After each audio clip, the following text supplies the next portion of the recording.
2019 virus yang sangat mematikan. Ia mampu merenggut nyawa seseorang, mampu membuat kita semua dan bahkan dunia ikut terdiam. COVID 2019 merupakan musuh bersama. Sengsara dan merana itulah kerjanya. Mari kita semua ikuti petunjuk dan arahan demi kebaikan bersama. Akankah virus ini mampu kita kalahkan? Kita akan membahas lebih lanjut dalam seminar kita kali ini dengan menghadirkan tentunya narasumber yang expert dalam bidang COVID 2019 ini. Untuk itu yang akan kita bahas baik dari segi penyebaran, pencegahan dan lain sebagainya, nanti akan kita tanyakan langsung dengan narasumber kita. Oke, bukan begitu? Ya, betul.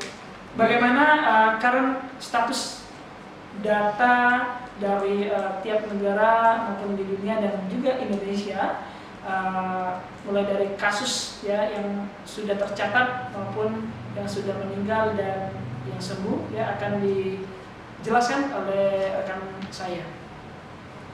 Oke, baik, terima kasih Pak Ungki. Data peningkat Indonesia di dunia, yang pertama Amerika Serikat, yang kedua Spanyol, yang ketiga Italia. Untuk peringkat Indonesia jatuh di peringkat 38 dengan kasus 4.557, meninggalnya 399 dan sembuhnya 308. Oke. Baik, kita akan segera menghubungi narasumber kita yang sudah menunggu ya. Tentunya kita akan berdiskusi lebih jauh tentang virus COVID 2019 ini. Baik, Ibu Rizky, apakah bisa mendengar suara saya? Baik, ya. Silakan Bu Rizky, mungkin dibuka terlebih dahulu. Assalamualaikum warahmatullahi wabarakatuh. Perkenalkan, nama saya Rizky Farmasita. Saya seorang apoteker farmasi klinis dan sekarang bekerja sebagai dosen di Fakultas Farmasi Institut Teknologi dan Kesehatan Jakarta. Oke, baik. Nah, Bu Rizky, seperti yang sudah kita ketahui, wabah ini memang sudah menjadi pandemi, ya, statusnya sudah pandemi, dan ini sangat mematikan sekali, ya tentunya. Bahkan ada rumor yang mengatakan virus ini mampu membunuh dalam keadaan diam. Ya, artinya bisa saja virus ini tidak terdeteksi oleh alat yang dibuat oleh manusia sehingga dapat menyebabkan kerusakan pada paru-paru dan lain sebagainya sehingga berujung ke kematian. Nah, untuk itu mungkin sedikit saya akan menanyakan secara umum ya, secara umum tentang apa sih yang dimaksud dengan COVID 2019 ini, Bu? Mungkin bisa dijawab, silakan. Apakah virus corona itu coronavirus atau yang kita kenal sebagai virus corona merupakan sekumpulan virus yang berasal dari subfamili Orthocoronavirinae dalam family Coronaviridae dan ordo Nidovirales. Nah, kelompok virus ini yang dapat menyebabkan penyakit pada burung dan mamalia, termasuk pada manusia. Pada manusia, sebenarnya gejala yang ditimbulkan umumnya ringan, seperti pilek, walaupun pada beberapa bentuk penyakit lain seperti SARS, MERS, dan COVID-19 ini bisa mematikan. Lalu, apakah novel virus corona 2019 nCoV yang memicu COVID-19 itu? Apakah novel virus corona itu virus corona atau Severe Acute Respiratory Syndrome Coronavirus 2 atau yang disingkat sebagai SARS-CoV-2 virus adalah virus yang menyerang sistem pernafasan manusia. Nah, penyakit karena infeksi ini disebut sebagai COVID-19 atau COVID-19. Lalu, apakah virus COVID 2019 ini sama dengan virus yang terdahulu yang disebut dengan SARS itu? Apakah virus baru ini sama dengan SARS? SARS-CoV-2 itu berbeda dengan virus SARS sebelumnya. Ini merupakan virus jenis baru meskipun masih satu family dengan SARS. Lalu seberapa bahaya sih Bu virus corona ini terhadap kita? Seberapa bahaya virus ini?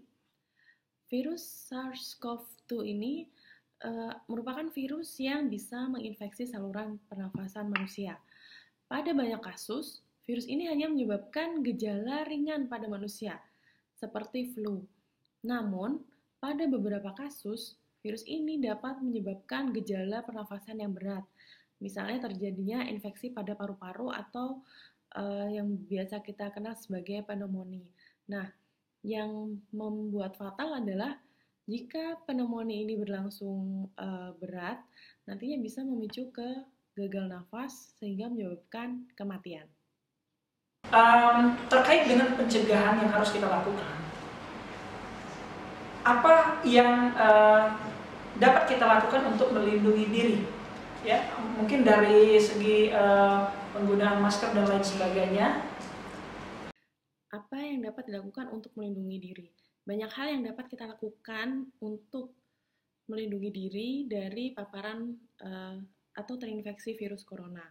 Yang paling mudah adalah dengan rajin mencuci tangan dengan sabun dan air mengalir minimal 20 detik dengan 7 step atau 7 cara yang telah dianjurkan oleh WHO. Selain itu, ikuti anjuran pemerintah untuk melakukan social distancing atau tetap berada di rumah.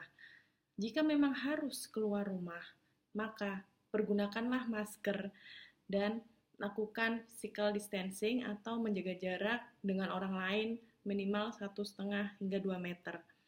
Hal ini terbukti dapat mengurangi paparan virus corona terhadap tubuh kita. Selain itu, perbaiki asupan gizi kita dan perbanyaklah minum air putih. Baik Bu, untuk terkait penggunaan masker ya, tentunya kita ketahui bahwasanya ada beberapa jenis masker yang memang diperuntukkan untuk tenaga medis, kemudian untuk orang biasa dan lain sebagainya. Nah, ini kita sudah dapat pertanyaan dari mahasiswa kita ya, tentunya pertanyaannya bagaimana? Pertanyaannya adalah sebagai berikut. Assalamualaikum warahmatullahi wabarakatuh. Saya Oleh Finatar Deli. Saya ingin bertanya, apakah kami perlu mengenakan masker? Terima kasih. Apakah kita perlu menggunakan masker? Jawabannya ya, tentu. Karena menggunakan masker itu sudah terbukti untuk bisa mencegah penyebaran droplets atau istilahnya muncratan jika kita membawa virus ke orang lain, atau juga melindungi diri kita dari paparan dari orang lain. Nah, kita tahu sekarang bahwa masker medis atau masker bedah atau masker triple yang bisa kita sebut itu sangat langka di pasaran dan harganya sangat mahal. Nah, sebagai masyarakat biasa, kita bisa menggunakan masker kain.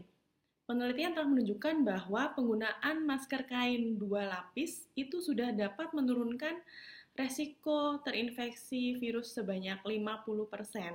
Nah, perlindungan semacam inilah yang kita perlukan saat ini dibanding tidak menggunakan masker sama sekali.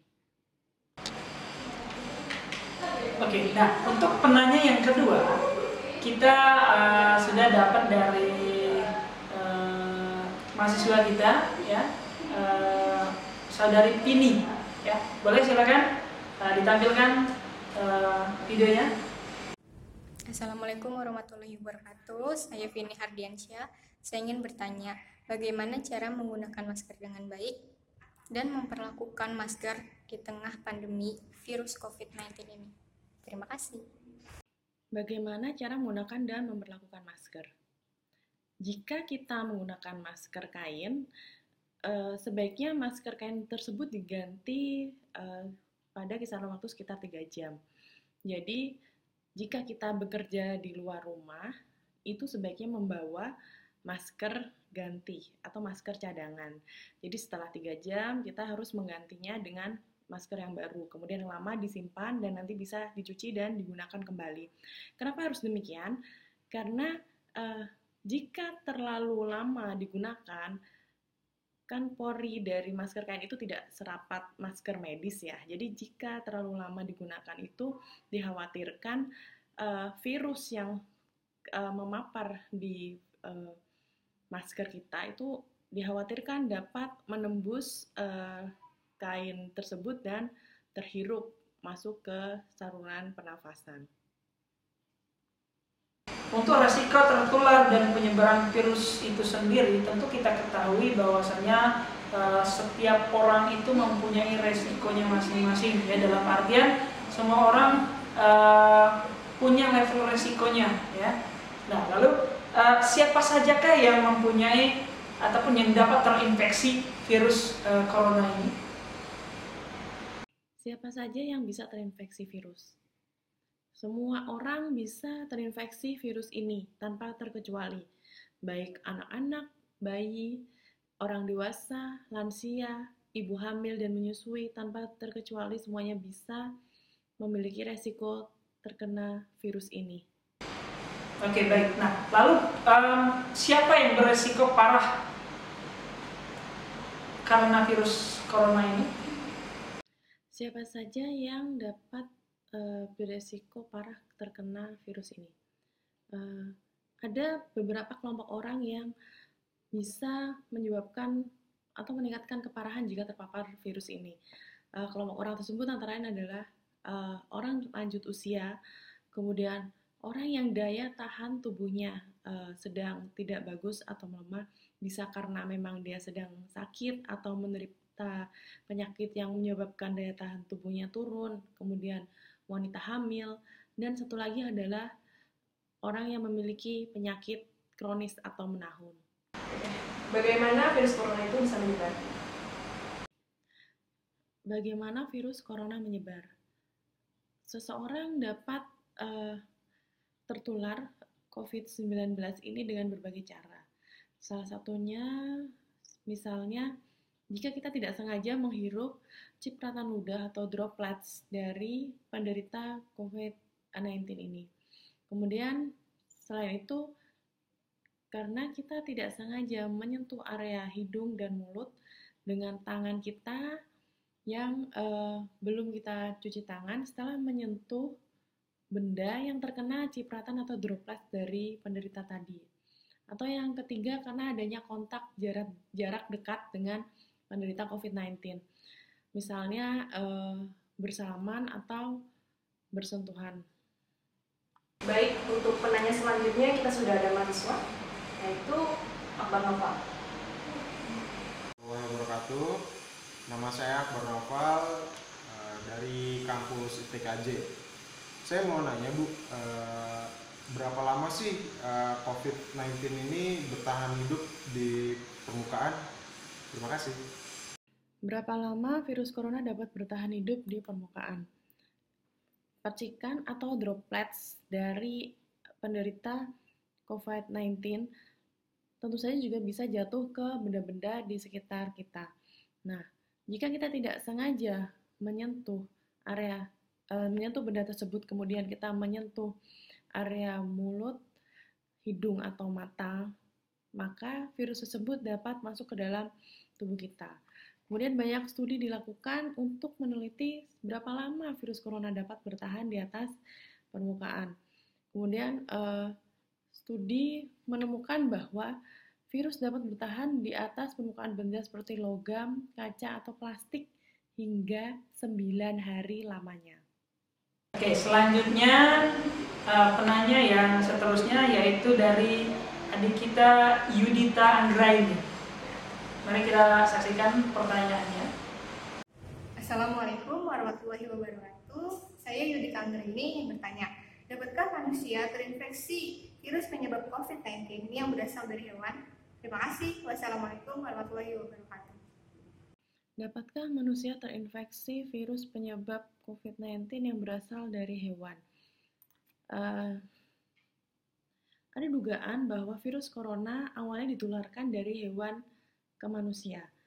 Lalu kemudian berkembang bahwa virus corona juga dapat menular dari manusia ke manusia. Jadi sekali lagi saya tekankan bahwa sebaiknya kita menjaga kebersihan tangan. Mencuci tangan dengan sabun dan air mengalir setelah memegang hewan peliharaan, dan hewan peliharaan kita juga harus lebih sering dibersihkan atau dimandikan. Baik, semoga bisa menjawab dari pertanyaannya ya. Oke, selanjutnya kita ada pertanyaan dari siapa? Selanjutnya kita ada pertanyaan dari Fikri. Untuk Fikri, silakan. Assalamualaikum warahmatullahi wabarakatuh. Nama saya Fikri Mustafa Ramzi. Bu, saya ingin bertanya, dapatkah virus corona terkena melalui hewan peliharaan? Dapatkah terkena virus corona dari hewan peliharaan? Pada dasarnya, jenis virus yang menginfeksi hewan dan manusia itu berbeda. Pada hewan, virus corona yang menginfeksi itu jenisnya adalah alpha corona, sedangkan pada manusia adalah beta corona. Beta corona sendiri terbagi menjadi 3 sampai saat ini, yaitu virus MERS-CoV, SARS-CoV-1, dan SARS-CoV-2. SARS-CoV-2 ini yang kita kenal sekarang sebagai COVID-19. Nah, gejala yang ditimbulkannya pun berbeda. Virus alpha corona pada hewan itu akan menginfeksi saluran pencernaan, sedangkan pada kucing akan menyebabkan felin intratonitis. Kalau pada manusia tentu akan menyerang saluran pernafasan. Nah, sampai saat ini belum ada bukti yang menunjukkan bahwa virus pada hewan peliharaan bisa menginfeksi manusia, begitupun sebaliknya. Tapi hal ini masih diteliti lebih lanjut oleh para ahli. Oke, semoga menjawab pertanyaan yang Fikri ajukan tadi ya. Seterusnya ya, pertanyaan kita dapat dari adik kita Fatih ya. Silakan Fatih. Assalamualaikum warahmatullahi wabarakatuh. Perkenalkan, nama saya Muhammad Fatih Aulia. Saya ingin bertanya, Bu, apakah virus COVID-19 ini dapat menyebar antar manusia, dan bagaimana cara mengatasinya agar tidak terjadinya penyebaran lagi antar manusia ini? Itu saja yang mau saya tanyakan, Bu. Terima kasih. Dapatkah virus corona menyebar antar manusia? Virus corona ini dapat menyebar dari orang ke orang, dari manusia ke manusia melalui droplets atau percikan yang dikeluarkan dari hidung atau mulut, misalnya saat bersin, batuk, atau mengeluarkan nafas. Ketika Anda menghirupnya, maka tentu saja Anda beresiko terjangkit virus ini. Baik, untuk lebih jauh membahas mengenai COVID 2019 ini, tentunya kita harus memperdalam bagaimana kondisi dari virus ini sendiri, bagaimana ia bisa bertahan berapa lama di permukaan dan lain sebagainya, ya. Nah, Ibu, seperti yang Anda ketahui, berapa lama sih masa inkubasi dari COVID 2019 ini? Berapa lama masa inkubasi COVID-19? Kita ketahui sendiri bahwa masa inkubasi adalah waktu dari mulai seseorang terpapar virus hingga menimbulkan gejala penyakit. Menurut World Health Organization atau WHO, menyatakan bahwa sebagian besar perkiraan masa inkubasi dari COVID-19 ini adalah 1-14 hari dengan rata-rata masa inkubasi 5 hari. Sedangkan menurut Center for Disease Control and Prevention atau CDC, masa inkubasi COVID-19 ini terjadi selama 2-14 hari setelah terpapar oleh virus. Nah, untuk di Indonesia sendiri, fakta terbaru mengungkapkan bahwa jika masa inkubasi coronavirus dari kasus konfirmasi positif COVID-19 di Indonesia adalah 5-6 hari. Selanjutnya pertanyaan dari Eva. Silakan. Assalamualaikum warahmatullahi wabarakatuh. Saya Eva Nurisnaini ingin bertanya tentang virus COVID-19. Untuk pertanyaannya, apakah virus COVID-19 ini bisa ditemukan pada orang yang tidak menunjukkan gejala? Terima kasih. Wassalamualaikum warahmatullahi wabarakatuh. Apakah virus ini bisa ditemukan pada orang yang tidak menunjukkan gejala? Fakta menunjukkan bahwa justru 60 hingga 70% pasien yang positif tertular COVID-19 ini tidak menunjukkan gejala gangguan kesehatan. Nah, justru yang kelompok inilah yang harus diwaspadai karena mereka bisa saja menularkan ke orang lain sedangkan dia tidak merasakan sakit. Nah, orang-orang inilah yang biasa kita sebut sebagai orang tanpa gangguan atau orang tanpa gejala atau OTG. Apakah WHO mengubah saran perlindungan kesehatan dari kasus-kasus sebelumnya? Apakah sama dengan yang sekarang?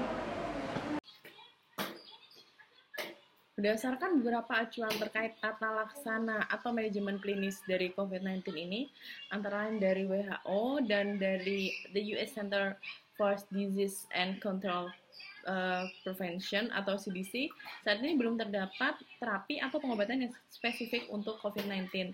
Namun demikian, beberapa analisis terhadap laporan kasus penanganan penyakit infeksi akibat coronavirus yang lain, seperti SARS, MERS, dan virus Ebola, serta pengalaman terapi atau pengobatan kondisi ringan sampai parah pada pasien COVID-19, terutama di Tiongkok, telah digunakan beberapa obat dalam kerangka uji klinik atau investigational agent untuk terapi atau pengobatan COVID-19.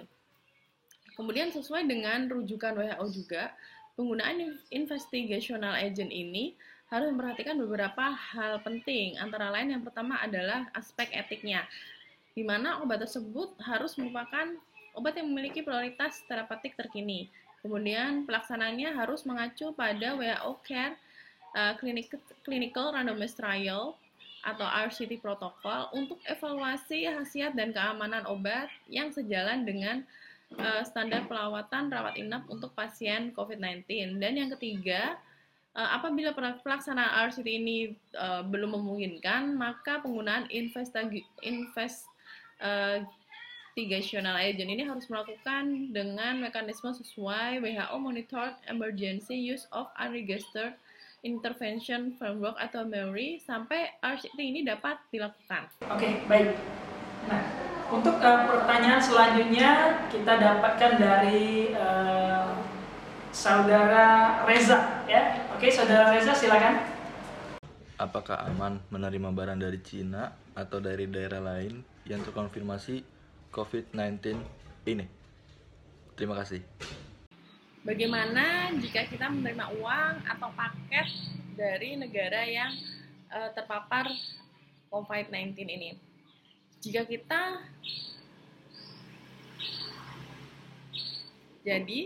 kita menerima uang atau paket dari daerah yang positif terpapar COVID-19 ini, setelah menerima barang atau uang tersebut, kita harus segera mencuci tangan kita menggunakan sabun dan air mengalir minimal 20 detik sampai bersih.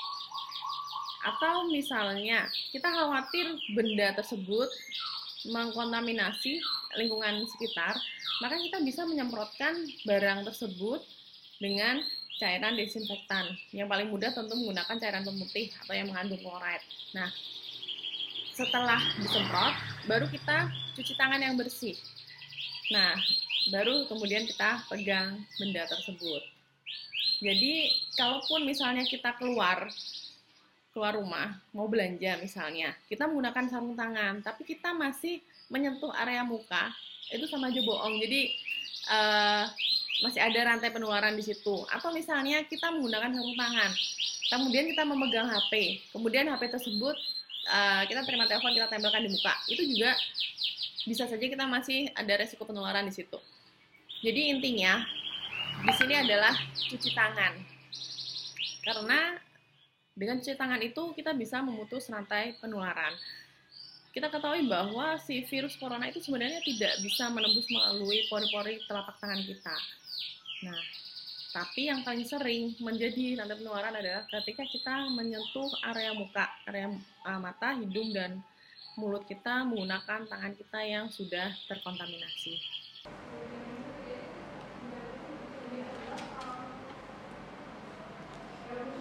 Baik, semoga menjawab dari pertanyaan yang sudah Reza ajukan ya. Oke, baik. Untuk selanjutnya mungkin kita akan membahas mengenai masalah pengobatan dan pemulihan ya, terkait dengan virus corona ini tentunya. Nah, apakah ada obat yang efektif untuk mencegah dan mengobati virus COVID-19 ini?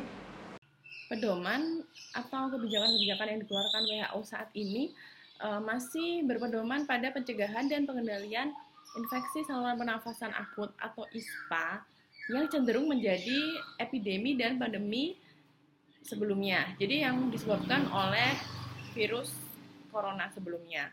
Nah, pedoman-pedoman dan kebijakan ini terkait yang pertama tentang rekomendasi pencegahan dan pengendalian infeksi, yang kedua kemudian ventilasi ruangan khusus atau ruangan isolasi untuk infeksi paru, dan yang ketiga tentang perencanaan kesiapan fasilitas pelayanan kesehatan dalam menghadapi epidemi atau wabah corona ini.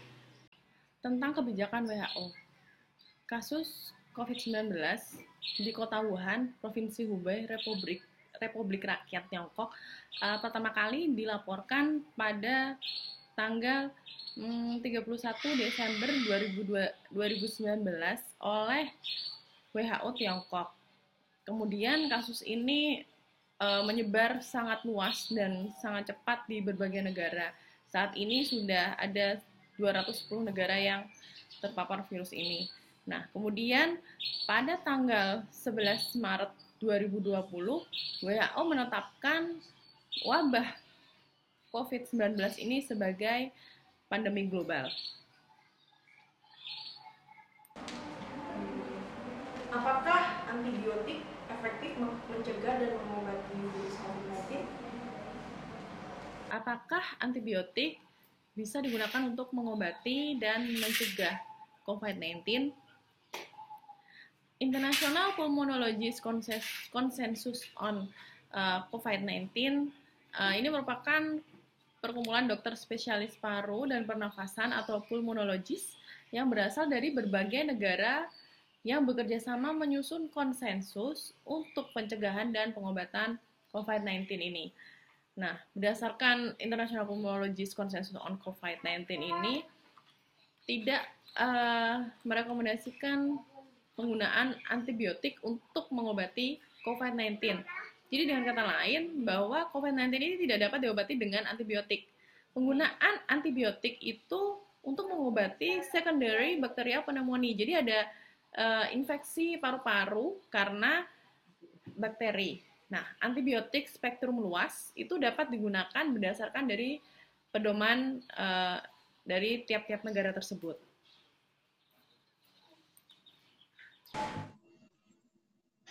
Oke.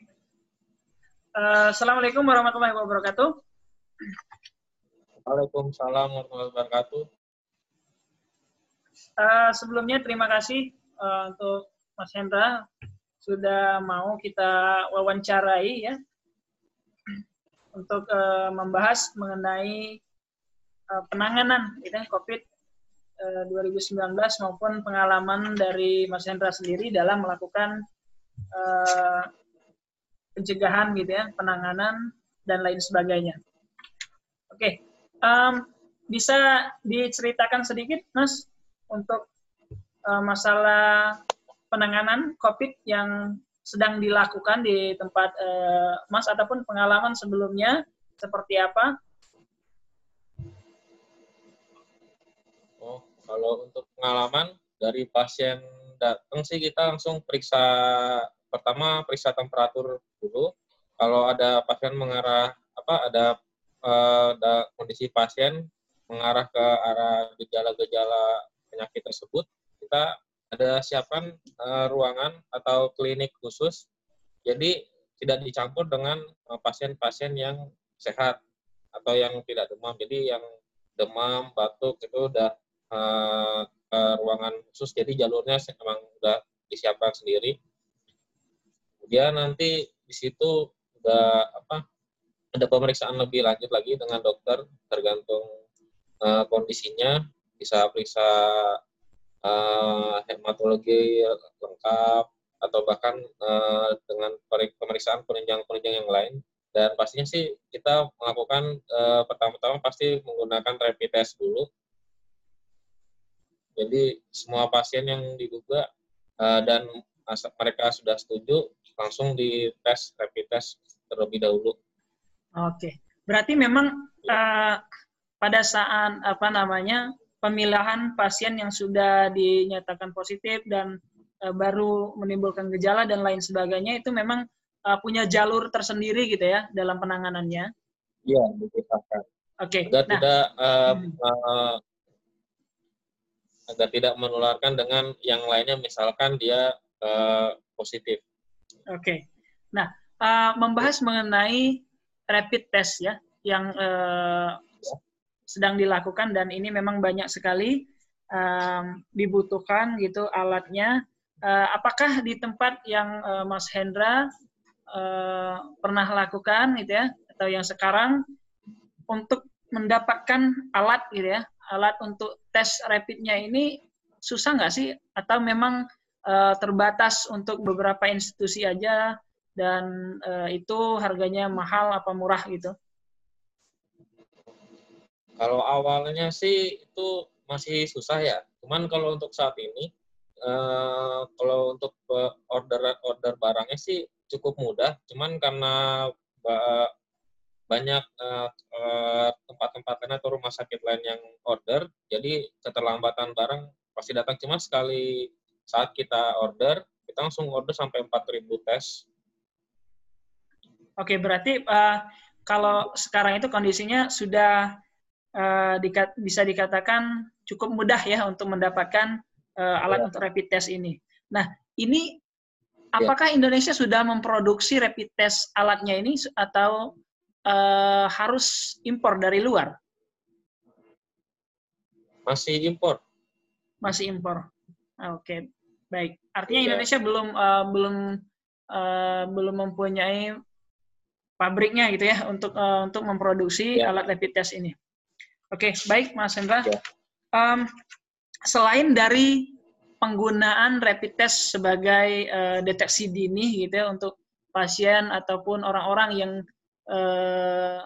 merasa mempunyai gejala-gejala dari COVID-19 ini, teknologi apalagi ataupun alat apalagi yang bisa kita gunakan untuk mengetahui atau mendeteksi secara dini gitu terinfeksinya seseorang dengan COVID-19 ini selain dari yang kita tahu tadi gitu menggunakan alat rapid test tadi. Sebenarnya pemeriksaan utamanya itu menggunakan PCR, metode PCR. Karena kalau rapid test ini tuh untuk pasien-pasien tertentu, kalau antibodinya belum terbentuk, itu tidak akan terdeteksi. Jadi sebenarnya rapid test ini untuk mendeteksi antibodi IgG dan IgM. Jadi meskipun orang tersebut sudah terinfeksi, tapi antibodinya belum terbentuk, nanti rapid testnya jadi hasilnya negatif. Jadi yang paling bagus atau paling akurat sampai saat ini sih untuk pemeriksaan PCR. Oke. Lalu bagaimana dengan ada yang mengatakan menggunakan alat thermal scanner gitu ya. Nah, seberapa efektifkah dalam penggunaan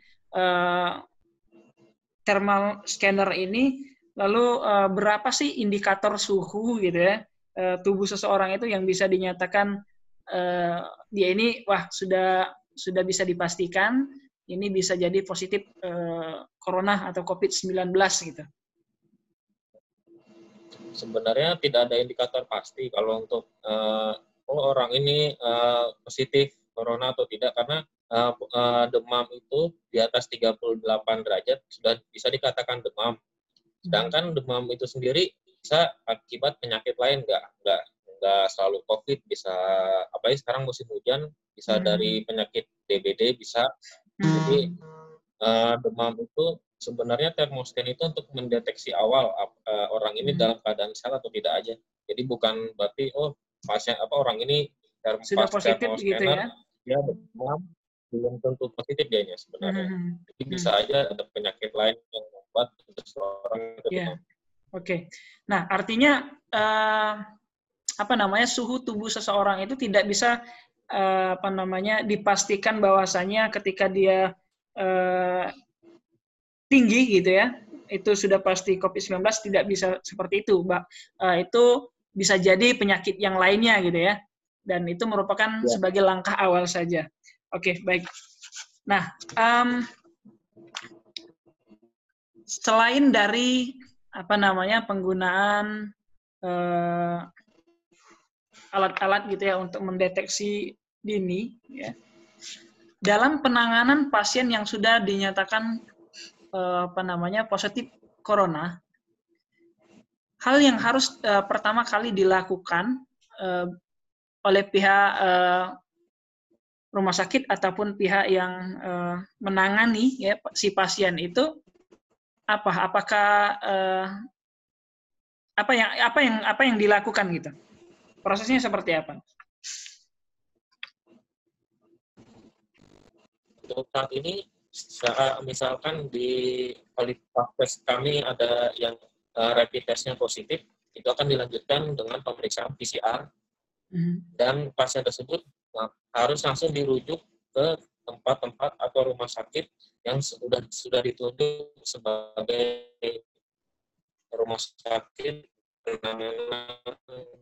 penanganan pasien corona gitu ya. COVID-19. Jadi meskipun di sini bisa pemeriksaan,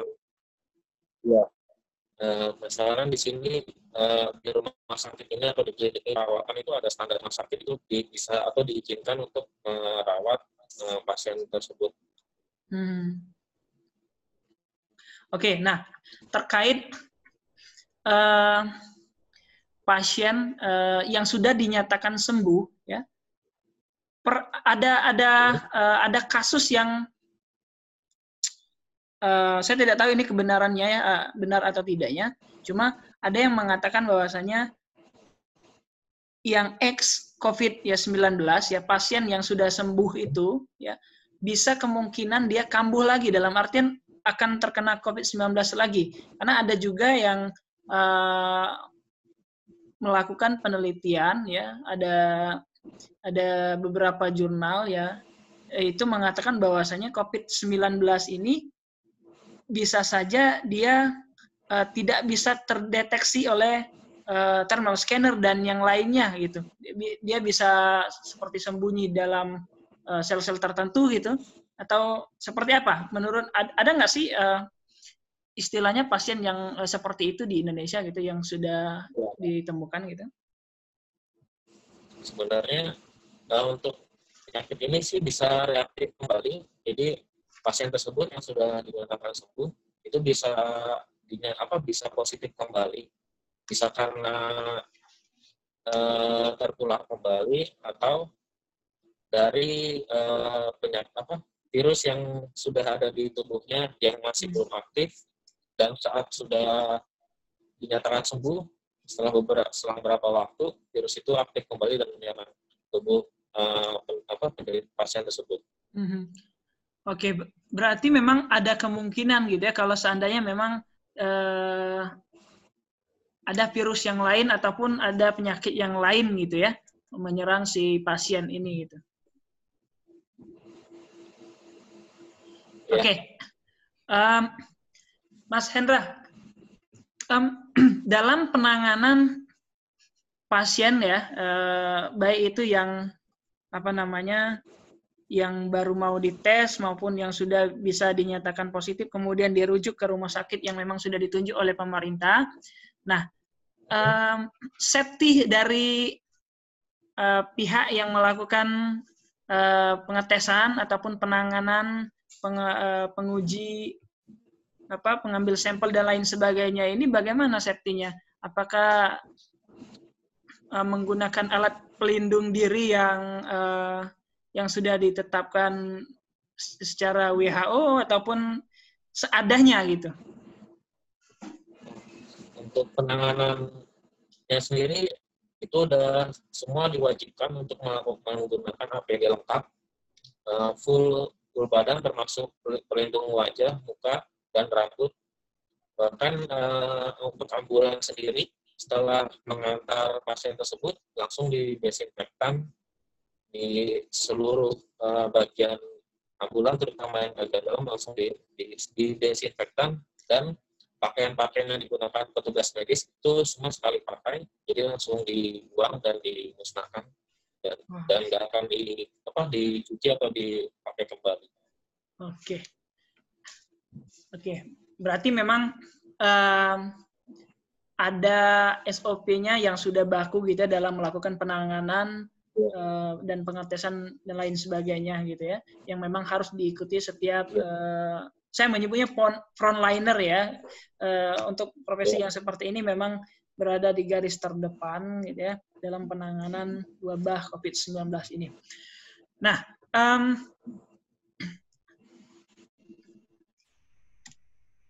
di masa sekarang ini ya tidak hanya terjadi di Indonesia gitu ya, di seluruh penjuru dunia sudah mengalami sudah terkena gitu yang namanya wabah COVID-19 ini, dan Indonesia pun bahkan sekarang setiap hari pun meningkat gitu jumlah kasus baik yang meninggal maupun yang baru dianggap sebagai ODP gitu ya, ODP orang dalam pantauan gitu.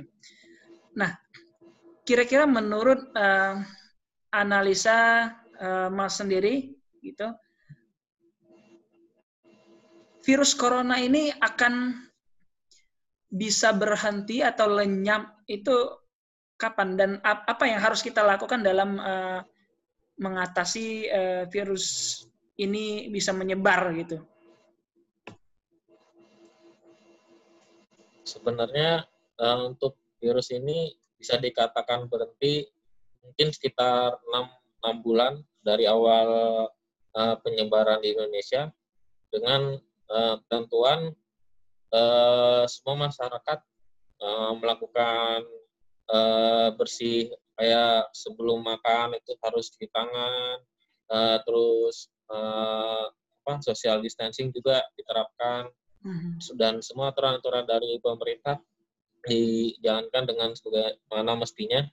Nanti virus itu akan inaktif dengan sendirinya, dan semua pasien yang orang-orang yang sudah terinfeksi itu akan sembuh dengan tanpa adanya penambahan pasien-pasien baru. Iya baik. Ya, Artinya memang harus menerapkan gitu ya, himbauan dan juga aturan yang sudah ditetapkan oleh pemerintah gitu dalam beraktivitas gitu ya, baik social distancing maupun penggunaan masker di luar rumah ya, dan menghindari tempat-tempat kerumunan dan lain sebagainya. Nah, yang menjadi masalah adalah ketika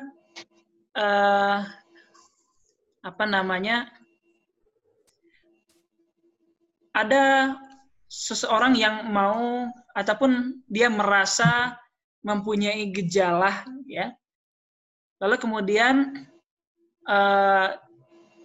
menghubungi pihak rumah sakit ataupun bantuan yang sudah ditetapkan oleh pemerintah dengan nomor katakanlah 911 atau dan lain sebagainya gitu ya, untuk bisa dihubungi sehingga mendapatkan pertolongan.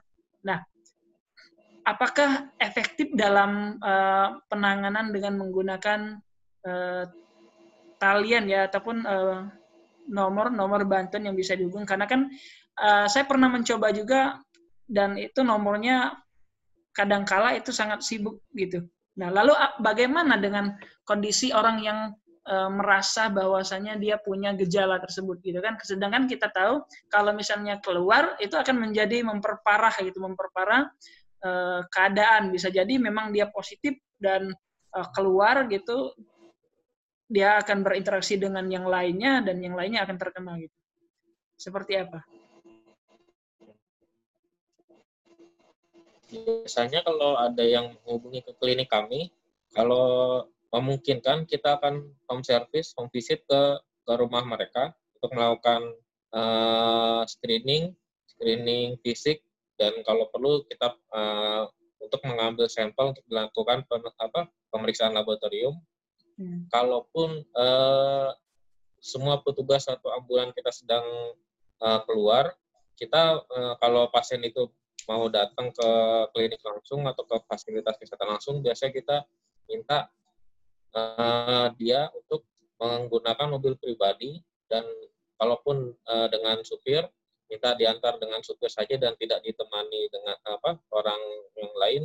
Dan dengan satu syarat, setelah sampai di rumah atau setelah mengantar dia ke klinik untuk berobat, seperti itu. Oke.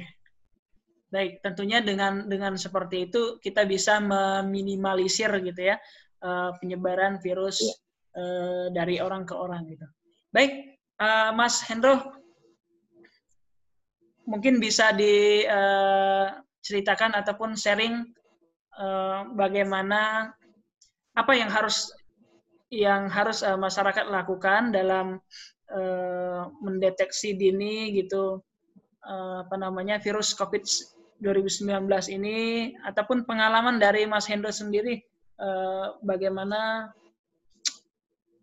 menangani gitu kasus COVID 2019 ini di klinik Mas Hendro. Kalau saya sama kesehatan, meskipun hanya batuk, kita nggak tahu batuk itu penyebabnya apa, karena COVID itu sendiri ada gejala batuk itu bisa, dan nggak harus demam. Terus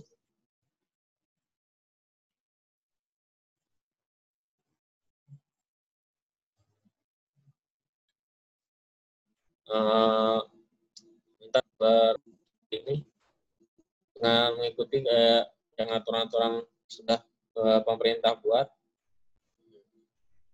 Dan misalkan orang-orang ini mendapatkan gejala, entah itu cuma hanya batuk lah atau demam biasa, jangan takut untuk berobat.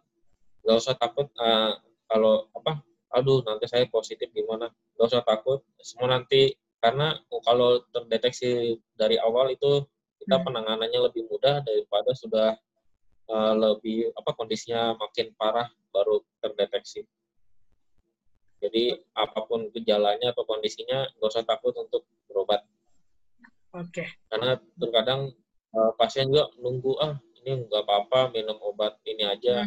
Sebenarnya obat itu juga belum tentu cocok sama penyakit atau gejala yang diderita orang tersebut. Iya, benar ya. Oke, nah ada kemungkinan resiko tertular nggak kalau seandainya seseorang dia merasa sedikit seperti demam gitu ya, mempunyai gejala-gejala COVID lah seperti itu ya, yang ternyata dia itu negatif gitu. Nah, pada saat melakukan pemeriksaan ada resiko terkena untuk jadi positif nggak? Pas terjadi positif dari gimana maksudnya, Pak? Ya, jadi kan kalau seandainya seseorang itu dia kondisinya itu seperti demam gitu kan, seperti gejala-gejala COVID gitu kan. Nah, dia merasa itu positif COVID 2019 gitu kan, positif virus corona. Tapi aslinya tidak gitu kan. Faktanya bahwasanya itu demam biasa saja. Nah, ketika diperiksa di pihak di instansi-instansi kesehatan tertentu yang sudah melakukan penanganan COVID 2019, Nah, di situ ada kemungkinan bisa terinfeksi nggak? Maksud saya mungkin penggunaan dari alat tesnya dan lain sebagainya gitu, ataupun virusnya masih menempel gitu. Oh, kalau untuk di alat tes sendiri, misalkan di pintu masuk ada gagang pintu dan bisa tertular di situ. Nah, sebenarnya tiap jam atau tiap setelah ada pasien yang lewat, ada petugas yang langsung mendisinfektan area-area yang sudah dilewati pasien tersebut. Maka dari itu, untuk di klinik kami sendiri, ada jalur khusus untuk pasien yang terduga atau mengarah ke arah penyakit COVID tersebut. Jadi saat pasien itu lewat, langsung didesinfektan area yang sudah dilewati, dan untuk menghindari kontaminasi penyakit atau terinfeksi oleh pasien-pasien yang lain. Makanya untuk pasien-pasien mengarah ke sana kita udah siapkan jalur sendiri. Dan untuk di ruangan atau misalnya ada ruangan, ya kita suruh tunggu di ruangan tersebut, dan sebelum pasien itu masuk atau setelah pasien itu masuk, ruangan itu selalu didisinfektan langsung. Jadi untuk mencegah adanya tertular dari pasien sebelumnya atau pasien yang baru gitu ya. Pasien yang Oke. Ya, artinya memang setiap pasien itu mempunyai penanganan yang berbeda ya, dengan SOP yang berbeda. Dari mulai penggunaan alat dan lain sebagainya gitu. Nah, ini masalah penggunaan masker nih Mas ya. Bagaimana sih penggunaan masker yang baik gitu? Masker yang jenis apa gitu yang memang disarankan dan memenuhi kriteria dari WHO gitu untuk masker pelindung diri, itu seperti apa sih? Kalau untuk penyakit COVID ini, karena penyebarannya bukan lewat udara, hanya seperti lewat percikan cairan tubuh manusia seperti air liur, itu tidak perlu pakai masker yang seperti N95, itu tidak perlu sebenarnya kalau untuk di masyarakat umum. Cukup masker kain, cuman dengan satu syarat, masker itu harus dicuci setiap hari dan tidak bisa besok dipakai lagi tanpa adanya dicuci. Terus misalnya kenapa tenaga medis kok pakai N95? Karena kita kita nggak tahu pasien itu bersin di ruangan itu. Kalau bersin kan ada kayak percikan air liur atau yang terbang di udara. Droplet gitu ya? Ya itu sebenarnya. Makanya kenapa orang, ini tenaga medis pakainya masker N95, kita pakai N95 juga enggak. Sebenarnya karena untuk menghindari itu. Jadi sebenarnya di luar sendiri untuk penggunaan masker kain sudah cukup sebenarnya. Sudah cukup gitu ya. Dengan syarat memang harus dicuci setiap kali habis dipakai gitu ya. Pergian, ya terutama habis pergi, jangan misalnya pagi pergi, siang sudah pulang, sore dipakai lagi, itu sebaiknya jangan, karena itu udah dari tempat umum dan kita nggak tahu udah ada bakteri atau virus apa aja yang di masker itu. Coba. Oke, nah pesan untuk masyarakat nih Mas, kalau seandainya mau mencoba menghubungi klinik di tempat Mas bekerja ini gitu. Bagaimana caranya menghubunginya, kemudian apa yang harus mereka lakukan, apa menelpon terlebih dahulu, ataupun kalau seandainya datang langsung ke klinik tersebut bagaimana? Kalau untuk di klinik kami sendiri, pasien tidak harus selalu menghubungi klinik terlebih dahulu, kecuali dia ingin membuat janji dengan dokter spesialis atau yang lainnya. Kalau cuma hanya ketemu dokter umum, bisa walk-in dan bisa jam berapapun kami terima pasien, dengan kondisi apapun kita terima pasien. Oke. Ya, ada nomor yang bisa dihubungi? Untuk nomor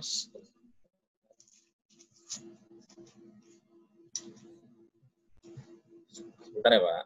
Oke.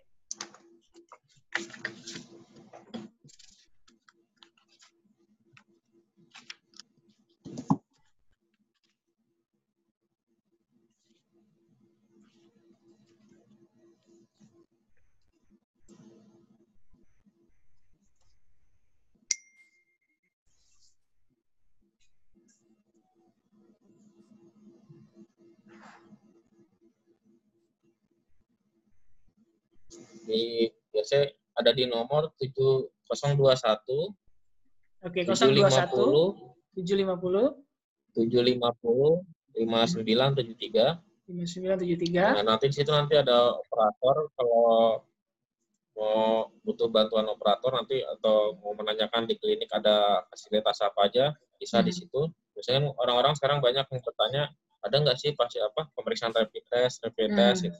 Kalau untuk kebanyakan sih yang bertanya itu. Oke, Mas, terima kasih atas waktunya dan pengalaman dan cerita inspiratifnya dalam penanganan COVID 2019 ini ya. Tetap jaga kesehatan ya tentunya, karena frontliner ini memang resikonya tinggi ya dari masyarakat biasa karena langsung menangani pasien yang positif gitu ya. Terima kasih sekali lagi atas waktunya. Kita akhiri. Terima kasih. Assalamualaikum warahmatullahi wabarakatuh. Baik, rekan-rekan semua, teman-teman penonton seminar pada kali ini, mungkin itu saja ya yang bisa kita hadirkan ya. Semoga memberikan manfaat, informasi dan ilmu ya terhadap penanganan, pencegahan, pengobatan dan pemulihan terhadap virus COVID 2019 ini ya. Semoga kita tetap sehat senantiasa, terhindar dari terinfeksi virus yang sangat mematikan ini ya. Bagaimana? Semoga bangsa kita cepat pulih dari virus COVID-19 ini. Ya, terima kasih. Ya, saudara, dengan tentunya ya, kita sangat berharap sekali wabah pandemi COVID 2019 ini segera berakhir dan kita bisa memulai aktivitas seperti sedia kala ya, sehingga perekonomian maupun kegiatan-kegiatan yang lainnya bisa dilakukan kembali dan kita tidak ada masalah lagi untuk bertemu dengan keluarga yang bertatap muka ya, karena ini adalah masa-masa sulit bersama. Jadi mohon bersabar, patuhi petunjuk dan arahan dari pemerintah kita ya. Tentunya tetap jaga kesehatan ya, jaga keluarga, jaga diri Anda dari virus corona. Terima kasih. Wassalamualaikum warahmatullahi wabarakatuh.